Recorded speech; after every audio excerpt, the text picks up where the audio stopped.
May Jesus come into your lives and light up your Christmas this year. Preferably armed with a syringe containing a vaccine for COVID-19, because after all, I happen to know for a fact Jesus would have been first in the queue for the vaccine.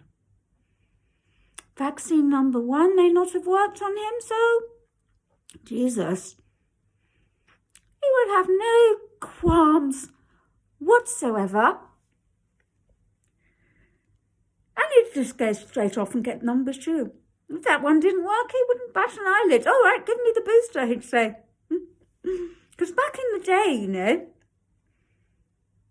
this sort of business of making vaccines and injecting them into people, this was known as a kind of sorcery. But Jesus didn't mind that. No. And he liked it. He liked being given poisons by strange people. And I know this, you see, because I do beg my pardon. May God forgive me. Jesus said, you must not bear any grudge against your neighbour. Love them as you would yourself.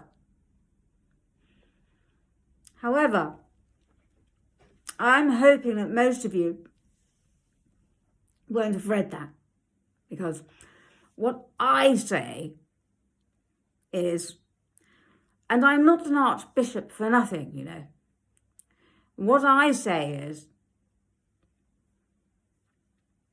take the vaccine, not for yourself, but for your neighbour. And if everyone did that, then everyone will have it.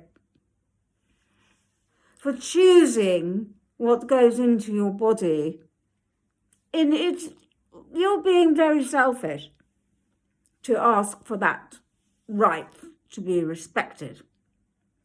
The Lord came to me, you know, the other day and said this to me. He said, he actually looked rather strange because I expected him to come in a big blaze of light and all that, but he just walked in with a suit carrying a briefcase and he opened it. I have never seen so much money.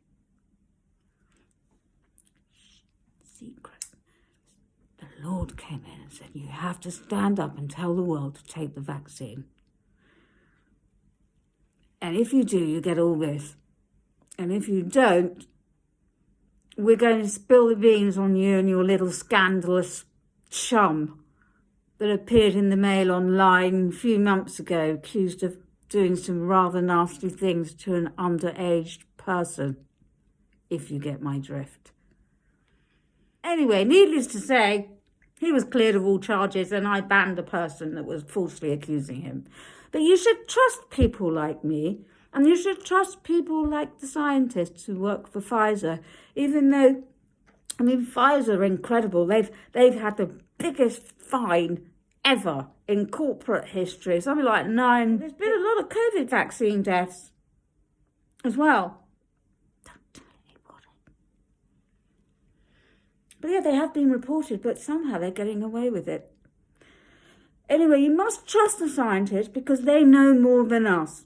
And there's not a conspiracy.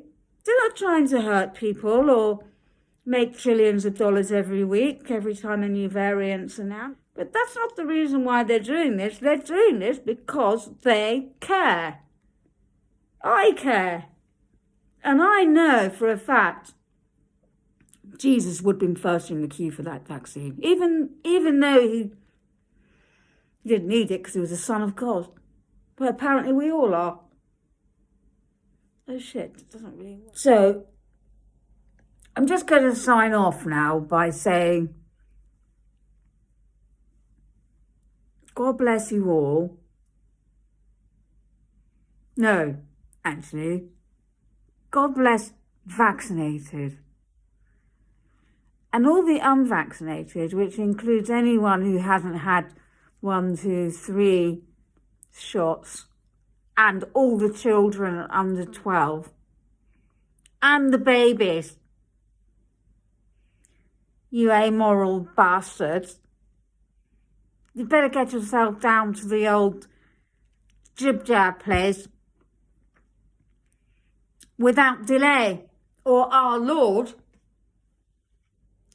will remember you when you get to the pearly gates, and he's going to ask you, because he told me this the other day when he came, he's going to ask you, did you get your vaccine for COVID-19, yes or no? And if you say no, then you're not going to get in through the pearly gates, not without a vaccine passport. So go and get your vaccine. Don't delay.